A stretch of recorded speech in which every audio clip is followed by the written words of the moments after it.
Everybody trying to sort that one out. Bulleg has been looking so good through free practice as well. We've been wishing him well. Marquez on the way into turn 4. Off the second row. Pole here in 2015. The last one, 2016. Navarro's done as well. Yeah, Navarro, he never has any luck. He's not deserved that. He's looked so good this weekend so far. Meanwhile, out front, I think the Moto2 race can turn into something just a little bit special. Laquona, luckless Laquona. Teammate to Joe Roberts. Well. Oh dear me. So Bezzecchi, another rookie here, Marco Bezzecchi. I wonder if we are going to see any kind of breakaway here. Marquez, the Moto. Love to see that. Yeah, maybe he got a little filled in on his warm-up lap or something. Who knows? A sweeper Marshall off his feet. So they're a little bit. So he's going to get a proper ride round the 20 laps. Wow.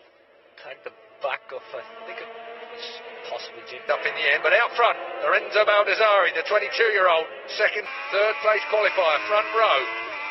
Good first lap for Brad Bush races. They seem to be a little bit on the back foot compared to all the Calix guys, but there he's a proper racer, Jake Dixon. I've got the feeling that he's look at this down towards turn 1, see who tagged who. Over to you, Michael. Xavi Vierge from Too Kind Marcel on the bike 20. Moto3 world champion side by side into turn 1, and Binder.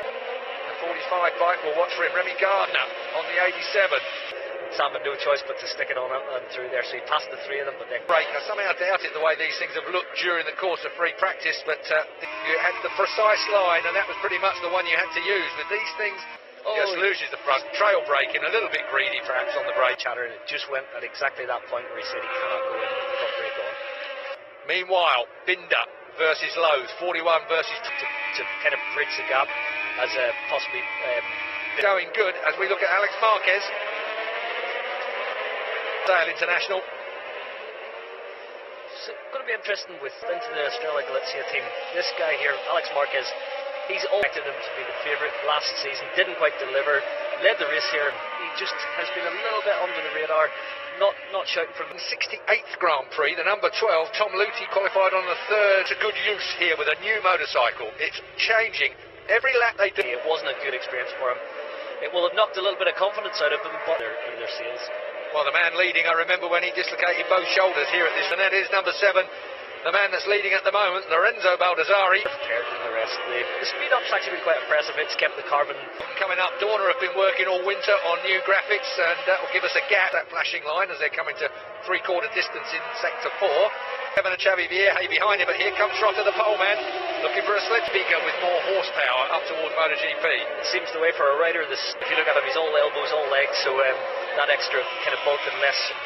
This change in CCs has definitely been a benefit for Marquez back in 5th place last time around on a 59 over the last couple of days, and we might have a new do it all for fun around here. We don't use real money.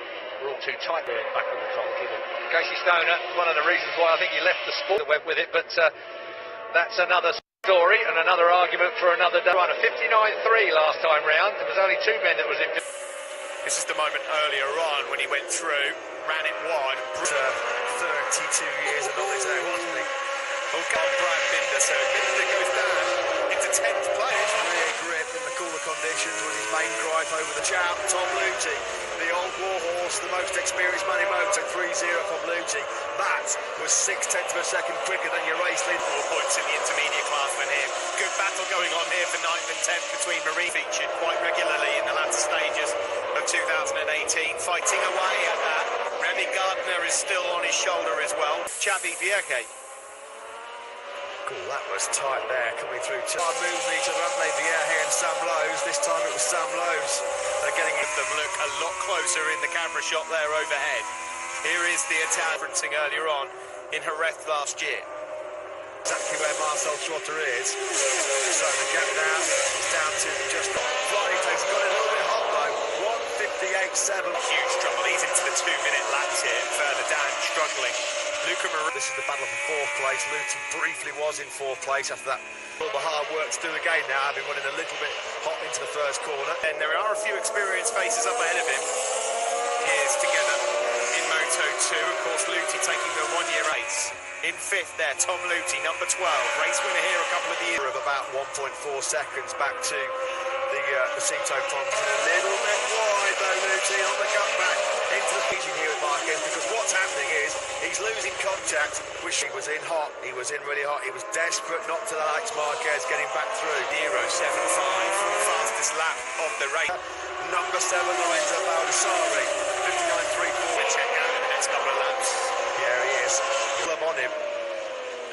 Will he be able to add to that list of 2 race winners? Made a mistake on the previous lap, but he's lost a lot of time to Tom Luthi and straight.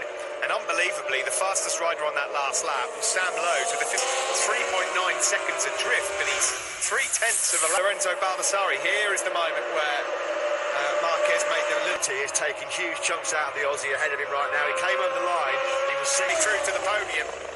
Get against him, he's by far the 6/10 quicker than Remy Gardner. I mean, he's all over these guys. Plenty of time as well. There's 7 laps to go here for Luthi. If he can put the real pressure on Enea Bastianini in 11th place. Absolutely remarkable. They've got a lot of work to do, I think, Moto2. Yeah, Luthi, it just looks like a time has gone down again to that 6/10 bracket. As you can see, 5 laps to go here in Qatar in Moto2, and in 3 again. Yeah, Luthi took 0.6 of a second out of back to the Spaniard, and while he can still see the exhaust pipes and smell so far as being clean and calculated, and he'll certainly make sure that this time to find a way through on Marcel Schrotter. Marcel Schrotter, he's lost a couple of tenths here to Baldassarri. It's between Moto2 and MotoGP, but it's not as big as Baldassarri will be informed that it's Tom Luthi. What a learning experience this is for Enea Bastianini. He's keeping such a great job, Bastianini. Well, yeah, likewise to Giannantonio. Just making a slight mistake again. Remy Gardner then will say thank you very much. He's not out of this battle either. He's got a place. This is going to be one of those races, Matt, where it's number 12. He's looking for his 12th Moto2 victory. Is Tom. Yeah, Tom Luthi certainly on the front end, getting a little bit uncomfortable to win, Steve, but what a way to return to Moto2. He's struggling. Last couple of corners, I've just kept an eye on his front and rear tyres. Calyx on Calyx. Going into the fight, pulling the pin. He goes up underneath Marcel Schrotter. Near straight at turn 1. Have Dynavolt intact, lost the podium. Are they going to gain the victory? Lorenzo Baldassarri. He's got it covered right now as we're deep in attack. Baldassarri can't quite get close enough. We've got to cut it. Can't find a way through. He's going to come down to the last corner. To the triumph here for Lorenzo Baldassarri. He pulls out of the slipstream. Photo finish. Baldassarri just. Podium for Dynavolt intact. Lorenzo